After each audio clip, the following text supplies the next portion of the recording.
My fiancée told her friends I was so hideous. She had to be drunk to sleep with me. I did not confront her. I canceled everything. Sold the Civic I gifted her. And now I am driving my customized BRZ while she spirals. So this whole shitstorm started when I caught pneumonia. Like the worst possible timing, because we were about to launch a new software product at the tech company, where I work as a senior developer. I am no Silicon Valley hotshot or anything, just a regular dude trying to make good code in Seattle. I, a 30-year-old male, have been coding since I was 14. I drive a Subaru BRZ that I have been slowly modding whenever I have extra cash. It is my baby, matte black with some subtle red accents. Clean as hell. I've got about $15,000 invested in that car over the past 3 years. And it is pretty much the only thing I ever spent money on for myself. Everything else went to our future with my fiancée, a 26-year-old female named Sloan. We met 4 years ago at a tech conference after-party. I was there with my company crushing the free appetizers. Sloan was this stunning marketing executive who somehow ended up talking to me after I helped her with the conference app that kept crashing. She laughed at my dumb jokes, touched my arm a lot, and by the end of the night, I had her number. I remember calling my buddy Pete afterward like, "Dude, I think I just met my soulmate. Yep, all 4 years, dozens of expensive dates, countless compromises, also known as me giving in to whatever she wanted. And here we were, engaged, living in this overpriced apartment and planning a wedding that was already looking to cost more than my first year's salary." I was home for 3 days straight, feeling like absolute garbage. A 103-degree fever, coughing up stuff that looked like it belonged in a horror movie, the works. Sloan was working from her home office. On day 3, I am lying there half dead when I start hearing voices through the air vent. Our building is old as hell and has these weird connections between rooms. The vent was behind the headboard of our bed, connecting directly to her office, which used to be the second bedroom. Usually, I would not hear anything, but with the AC running and both doors closed, it created this perfect acoustic channel. If I had been healthier, I probably would have been at work. If she had gone into the office that day, I would have never heard anything. Sloan was on a call with her best friends, Megan and Ashley. That is when I heard it. They were talking about settling in relationships. And then Ashley goes, "At least you are not stuck with Derek forever." Sloan here is signing up for a lifetime of settling. I literally froze. The Powerade in my mouth tasted like battery acid. Then Sloan laughs and says, "God, you guys are awful. Rowan is not that bad." That is when Megan drops the bomb. "Girl, you literally told us last month you have to be buzzed before you sleep with him. That is the definition of settling. I have never felt my stomach drop like that before. It was like someone pulled the floor out from under me while I was already lying down. 4 years together, engaged for 6 months, and this is what she really thought of me. I had spent the last weekend installing floating shelves in her office because she saw them on Pinterest. I had changed my entire career trajectory to stay in Seattle because she could not imagine living anywhere else. I had been saving for our honeymoon for over a year, putting aside a little from each paycheck for what I thought would be the trip of a lifetime. It gets worse. Sloan did not even really deny it. She is like, "I do not have to be buzzed. Just need a couple shots sometimes. You have seen him. He is not exactly Chris Hemsworth." Then they start laughing about how Sloan ran into her ex, Tyler, at some tech conference and how mortifying it was for him to see her with me.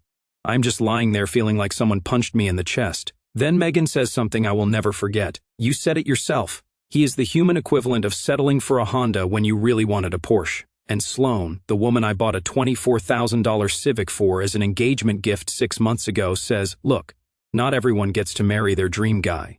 Rowan is stable, makes good money at his coding job, worships the ground I walk on, and my biological clock is ticking. Sometimes you have to drive a Honda when the Porsche dealership will not approve your financing."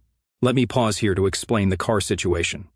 When I proposed to Sloan on New Year's Eve, at this fancy restaurant where I spent $450 on dinner, I did not have a ring yet. I told her I wanted her to pick it out. What I did not tell her was that I was saving up for it and needed another month of paychecks. Instead of being understanding, she pouted for weeks about not having a ring to show off. So, I did something stupid. I took out a loan and bought her both the ring and the Civic. I told her we would transfer the title into her name after the wedding. Just needed to finish paperwork. Truth is, I never did. The car was in my name, loan and all. I was paying around $420 a month for it on top of my own car payment. But back to the conversation I was overhearing. Sloan went even further. And between us girls, Tyler was so much better in bed, like it is not even close. With Rowan, I literally count ceiling tiles half the time. Thank God he finishes quick. They all burst out laughing. Megan was like, "Girl, you are terrible," but in that way where she obviously did not think it was terrible at all. Whatever. Sloan said his income makes up for his lack of other skills, and he is too insecure to ever leave me. So there is that. At least he does not know what he is missing. Ashley chimed in and they all cackled again. True, he is so grateful for any crumb of affection. It is kind of pathetic but also convenient, Sloan replied. And once we are married, I will have locked down the financial stability. Maybe I can train him to be better in bed. More laughter. Like a project? Megan asked. Exactly, Project Rowan. From dud to stud, though I am not holding my breath. The fuck irony of her using a car analogy when I spent months picking out that perfect Civic for her. I am lying there connecting all these dots. Why she never posted pictures of us together. Why she always needed a girls' night before coming home to me on Fridays. I felt like such a shit. All the little things started making sense. The way she would sigh when I initiated intimacy. How she never introduced me to her work friends. That time she accidentally cropped me out of our vacation photo before posting it on Instagram. The constant comments about how her ex, Tyler, had gone on to do such impressive things while looking at me with this weird expression. I remembered the weekend trip to meet her college friends. How they all gave each other these looks when she introduced me. One of them, drunk, had even said, "This is Rowan," before another friend elbowed her. I thought she meant it like, "Wow, he is better than I expected." But now I realized it was the opposite. The birthday dinner with her work colleagues where she kept interrupting me whenever I tried to join the conversation. The way she would steer me away when we ran into people she knew at the mall. How she would deflect questions about my job, saying, "Oh, Rowan works in tech," like I was some entry-level help desk guy. Instead of a senior developer who had recently patented 2 security protocols. I had spent 4 years thinking I had somehow lucked out with this gorgeous woman who was out of my league. Turns out she thought the same thing, just not in a good way. I did not confront her, did not yell or throw shit around, just could not look at her that night when she came to check on me. I pretended to be asleep. When she left the room, I grabbed my phone and started recording the conversation. I was not sure if I would need it, but something in my gut told me to document everything that night was torture. She came to bed and tried to cuddle up against me, asking if I needed anything. I mumbled something about being tired. She kissed my forehead and said, "Poor baby." And all I could think was, poor Honda driving, ceiling tile counting baby who finishes too quick. I felt sick and it was not the pneumonia. Next morning, I called my team lead, Dave, told him I was not coming in, but not because of the pneumonia. I had a plan. "Everything okay, man?" Dave asked. He had been at our engagement party, brought an expensive bottle of scotch, gave a toast about how lucky I was. "Not really. I need a few days and I might need a new place to crash." "What happened?" "I will explain later. Just trust me. First, I checked our lease. Thank God it was in my name only because Sloan was between marketing jobs when we moved in. Then I called the bank and canceled our joint credit card where I was paying for her $180 a month gym membership, her $90 a month premium Spotify and Netflix subscriptions, and her weekly self-care massage appointments that cost $120 a pop. I also had them freeze the credit line on our shared account. No way was she going on a revenge shopping spree on my dime when she found out. Next up was calling her mom, Linda. Linda is cool. She raised Sloan and her brother alone after their dad bailed when Sloan was 10. We had always gotten along great. She called me the son she never had, despite having an actual son, which was awkward. We met for coffee at this little place, halfway between our apartment and her house. I played her the recording on my phone, watched her face go from concerned to shocked to disgusted as she heard her daughter talk about me like I was some kind of consolation prize. When it finished, she just sat there, coffee untouched. "I did not raise her to be cruel," she finally said, "or stupid. She is both." I gave Linda the engagement ring. "I paid $5,400 for that thing to return to Sloan. I am ending the engagement. I would like you to give her this." "What are you going to tell her?" Linda asked. "Nothing," I said. I recorded the conversation through the vent. "I am leaving a copy for her to find. She will know exactly why I am gone. She will try to explain it away," Linda warned. "She will say it was just talk, that she did not mean it." "Would you believe her?" I asked. Linda looked down at her coffee cup, "And neither should you." I also called my buddy Miguel, who works at the Department of Motor Vehicles. "See that Civic I bought her? Still had my name on the title since we were engaged. I made arrangements to get it back while she was at work the next day. I told the towing guy to make it look like a repo so she would not try to interfere. She had no idea the car was still legally mine. You want me to send a specific tow company? Miguel asked. My cousin Ernesto would love this job. He specializes in discreet vehicle recovery. Perfect, I said. The less warning she has, the better. The rest of that day was a blur of planning. I contacted my bank and transferred all our vacation funds, $4,600, from our joint account to my personal one. We were planning a trip to Hawaii, but the only person going to paradise now was me. I cataloged everything in the apartment that was mine versus joint purchases versus hers. Turns out when you pay for most things, you own most things. I called our wedding venue and canceled the reservation. I lost the $2,000 deposit, but whatever. I called the DJ, the caterer, the photographer. With each call, the knot in my stomach loosened a little. It was like undoing a life thread by thread. I packed methodically, efficiently. My gaming rig, my clothes, my tools, my small but expensive collection of Japanese kitchen knives that she always complained took up too much drawer space. I left all the fancy kitchen gadgets she had insisted we needed but never used, the Vitamix, the pasta maker, the sous vide setup, all the status symbols she had wanted to show off to her friends, but could not be bothered to learn how to use. I found a bunch of gifts I had given her over the years stuffed in the back of her closet. The handmade scarf from that artisan we met in Portland. The rare vinyl record by her favorite band. The first edition of her favorite book, all collecting dust, never used or displayed. I took them all back, not because I wanted them, but because I could not stand the thought of leaving them behind for her to fake appreciate to someone else. I spent the rest of that day getting my shit together. I took my portion of our savings, $14,000, packed my gaming rig and essential stuff, and found a short-term rental through a realtor buddy. I made a copy of the recording onto a USB drive, left it on our kitchen table with a note that said, I heard everything. The engagement is over. Your mother has the ring. The Civic is gone too, just like your chance at settling for me. But I wanted to drive home the point a little more. I left printouts of all our shared financial statements, highlighted to show exactly how much I had been contributing versus her. The mortgage payment was 85% me, utilities 100% me, groceries 70% me, her car insurance 100% me, and the spreadsheet of wedding expenses I had already paid, $13,400 and counting. Next to it, I left the receipt for the ring and the Civic. Let her see exactly what her Honda-driving fiancé had sacrificed for her. I also left the little notebook where I had been tracking ideas for our honeymoon, the Excel budget, the saved locations, the restaurant recommendations I had been collecting. She had never bothered to contribute a single suggestion, always saying, I trust your planning, babe.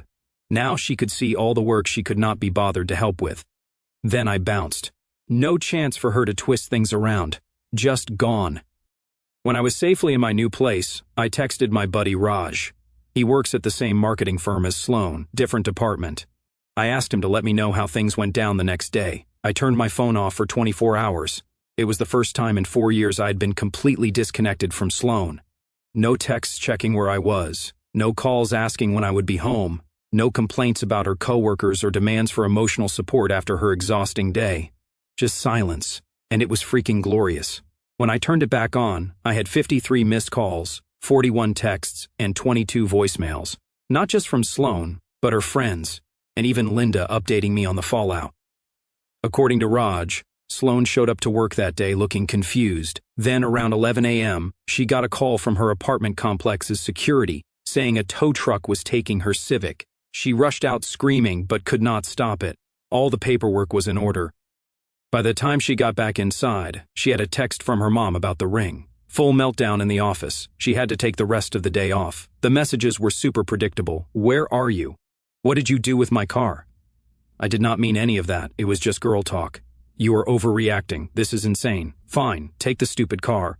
It was a Honda anyway. Baby, please, I miss you. It was stupid talk. When I did not answer, she started making new email addresses. I counted 8 different ones when I blocked each one. The subject lines were desperate. Please read this. You owe me a conversation. I can explain everything. How am I supposed to get to work?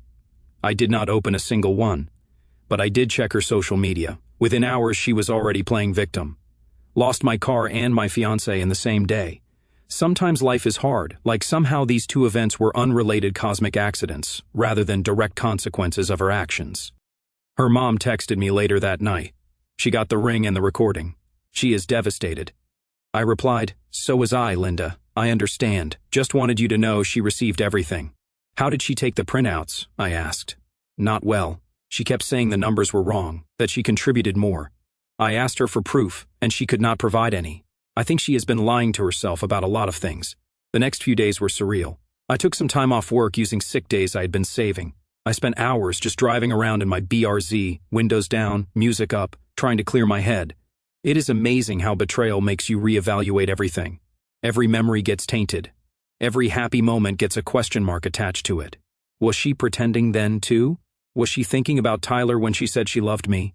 I drove past our favorite restaurant, the fancy Italian place where we celebrated anniversaries. I remembered how she always ordered the most expensive items on the menu, then barely ate half. How she would insist on the $120 bottle of wine, take 2 sips, then declare she was not feeling wine tonight, and order an $18 cocktail instead. All those little extravagances I had written off as treating ourselves now seemed like calculated extractions. I found a small furnished apartment about 15 minutes from work. It was the first place I had lived in that had zero input from Sloan. No throw pillows that could not be thrown. No decorative towels that could not be used. No fragile knickknacks positioned precisely where I was most likely to knock them over. The freedom was intoxicating. 2 weeks after I left, I was settling into my new place. I told my team what happened, a simplified version, and they were super supportive. Turns out several of them never liked Sloan. She always acted like being with a programmer was beneath her. My coworker James told me, "You should be grateful she was slumming it with a guy who stares at monitors all day, instead of someone at her fancy marketing firm." That hurt, but confirmed I made the right call. Then came the flying monkeys, mutual friends checking in but really trying to get me to talk to Sloan. Her brother called saying I was being unfair by not giving her a chance to explain. Even Linda eventually suggested a conversation might bring closure. I declined every attempt. What was there to discuss? How she found me repulsive. How she saw me as a consolation prize. How she would rather be buzzed than touch me. How I finish quick and she counts ceiling tiles. Some bells cannot be unrung. The craziest attempt was when Ashley, yep, the same one who mocked me, showed up at my office. She made a scene in the reception area shouting that I was punishing Sloan for venting to friends and that taking her car was financial abuse. Security had to escort her out. I found out later she had been pre-gaming before she came in. Meanwhile, I took that Honda money and put it toward customizing my Subaru BRZ. New exhaust system, turbo kit, custom blue paint job with black accents, upgraded interior. It looked sick. Every time I drove it, I felt a little better. But the harassment did not stop. Sloan's brother Kyle showed up at my new apartment one night. No idea how he found the address. He tried to do the whole man-to-man talk thing, telling me I was being childish, that all women talk like that with their friends, and that I needed to get over my fragile ego. "Would you stay with someone who talked about you like that?" I asked him if she looked like my sister. Hell yeah, and that told me everything I needed to know about the values she had been raised with. The next day, I got a letter from Sloan's lawyer accusing me of stealing the Civic. I sent back the gift receipt, the title in my name, and a copy of the recording. I never heard back. I think even the lawyer realized this was not a hill worth dying on. We were not married, so technically it was still my property. Around week 3, Sloan started a new tactic, showing up places she knew I would be. My favorite coffee shop on Sunday mornings, the microbrewery, where my coding team hung out on Thursdays.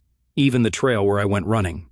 Each time with red eyes and a rehearsed speech about forgiveness and second chances, I got really good at the Irish goodbye, just slipping out the back door without anyone noticing. My friends started running interference, creating distractions so I could escape unnoticed.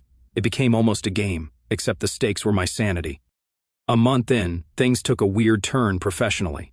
Our software launch, which I had been grinding on for months, was a huge success, and I finally got bumped up to development lead. Big deal for someone my age, it came with a $17,000 raise. I celebrated by adding carbon fiber accents to the BRZ and taking a weekend trip to Portland with my old college roommate, Pete. Pete had warned me about Sloan years ago.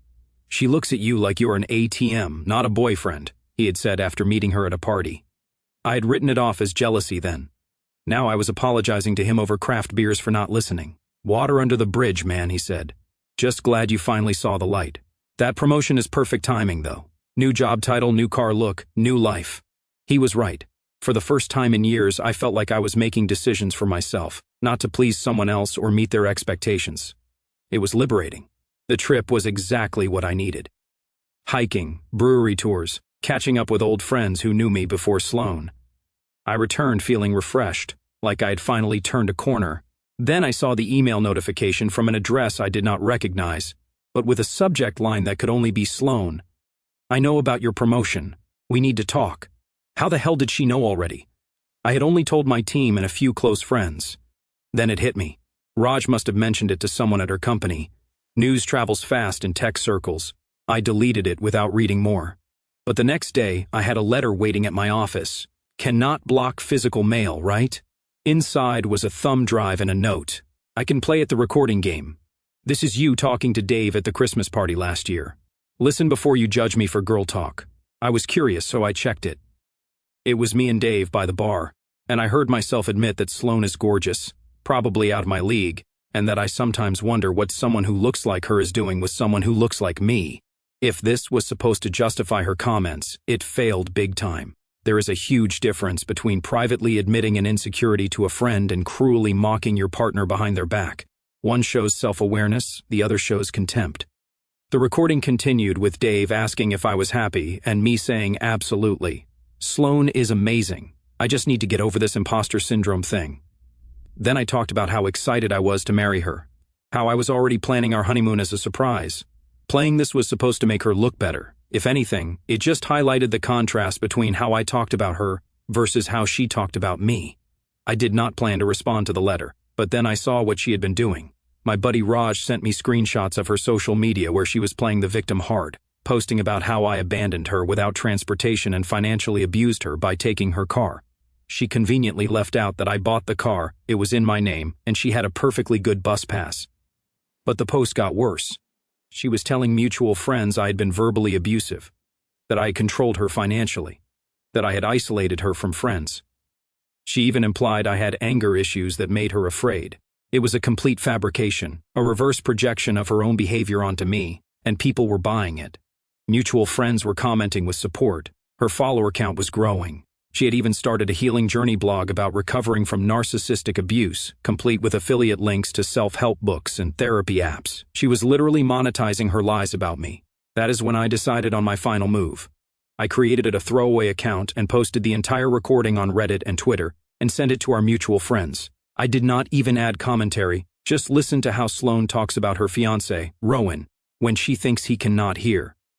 I also included screenshots of our joint accounts showing who paid for what, photos of the damaged sentimental items she had sent me, screenshots of her threatening emails, and the receipt for the Honda Civic, a complete counter-narrative with receipts, literally. Within 24 hours, her social media went from sympathy comments to people calling her out.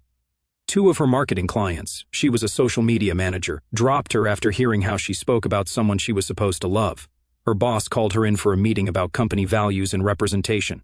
Was it nuclear? Yeah, petty, probably.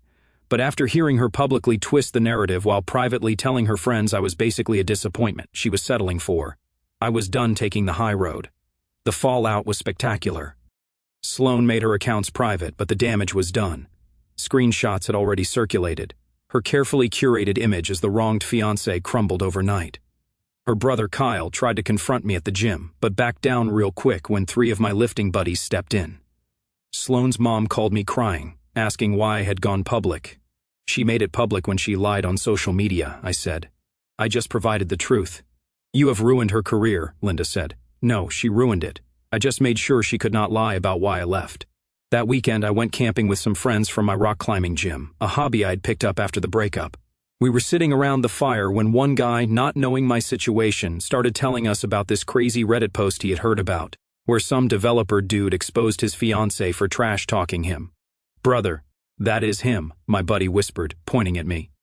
Suddenly, I was the center of attention, retelling the whole story to wide-eyed listeners passing around a bag of chips. It was the first time I had been able to talk about it without feeling like absolute shit. There is something therapeutic about turning your pain into a campfire story. When I got back to civilization, I had a voicemail from Sloane's sister-in-law, Kim, who I had always gotten along with. I just wanted you to know that what you heard is not how all women talk about their partners.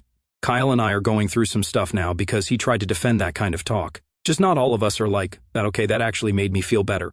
Maybe I was not crazy for expecting basic respect from a partner. 6 weeks after everything went down, the dust was finally settling. Sloane lost her job. Turns out when clients hear you mockingly compare your fiancé to a Honda when you think no one is listening, they wonder how you talk about them behind their backs. She had been blowing up my phone again. But this time, the tone was different. You ruined my life. I lost my job because of you. I had to move back with my mom. Are you happy now? I was just joking around with my friends. Everyone talks like that. Then the messages shifted again. I miss you. I was stupid and immature. Nobody has ever treated me as well as you did. Please, can we just talk? I made a terrible mistake. I finally replied to one. You did not make a mistake. You revealed who you really are. The response was immediate. I will do anything. I have been going to therapy. I realize now I have self-esteem issues. I put others down to feel better about myself. Please, Rowan. 4 years cannot end like this. Part of me was curious about this supposed epiphany, so I agreed to meet her at a public coffee shop. I chose one far from my apartment in a neighborhood I never visit. No chances. She showed up looking nothing like the polished marketing executive I had known. Sweatpants, no makeup, eyes puffy from crying. I almost did not recognize her. 5 minutes, I said after she sat down. That is all you get. I'm in therapy now, she said. I have been diagnosed with self-esteem issues. I put others down to feel better about myself.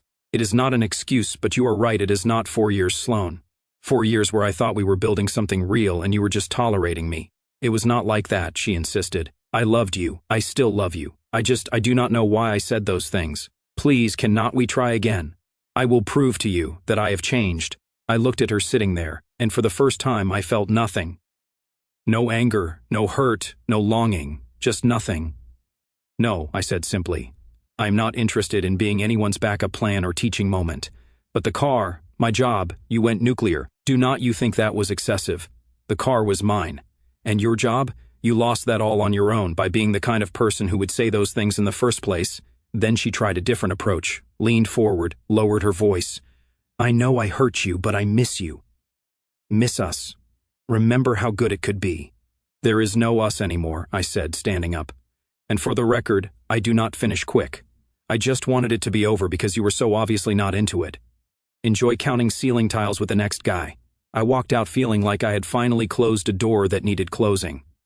The real hilarious thing, a week later, I got an unexpected email from Tyler. Yes, that Tyler, the ex Sloane had compared me to. Apparently, he had heard about the whole thing through mutual acquaintances and wanted to set the record straight. Hey man, we have never met, but I felt like I should reach out. Sloane has been contacting me trying to get back together, claiming you were abusive and controlling. Knowing her pattern, I am guessing that is bullshit. She did the same thing when we broke up, told everyone I was terrible while begging me to take her back. Just wanted to give you a heads up that she is trying to rewrite history again. I thanked him for the warning, weird solidarity with the guy I had been unfavorably compared to, but it confirmed what I already knew. Sloane's victim narrative was as fake as her orgasms had probably been. Meanwhile, my life has completely turned around. The promotion came with stock options. The BRZ turns heads everywhere I go. I started rock climbing and met some cool people at the gym, who never knew me as Sloane's boyfriend. My apartment is looking more like a home now. I bought real furniture instead of the cheap IKEA stuff. Sloane always said we would upgrade later once I made more money. Of course, turns out I have actual taste when I am not being told my preferences are wrong. I reconnected with my sister Emma, who Sloane never got along with. Emma had seen through the act from day one. She looked at you like you were a meal ticket, not a partner, she told me over dinner at my new place. I am sorry I did not try harder to make you see it. There is a saying in coding. Sometimes you cannot fix the bug. You have to rewrite the program. That is exactly what I did with my life. And for the first time in years, I'm actually the driver, not just someone else's passenger.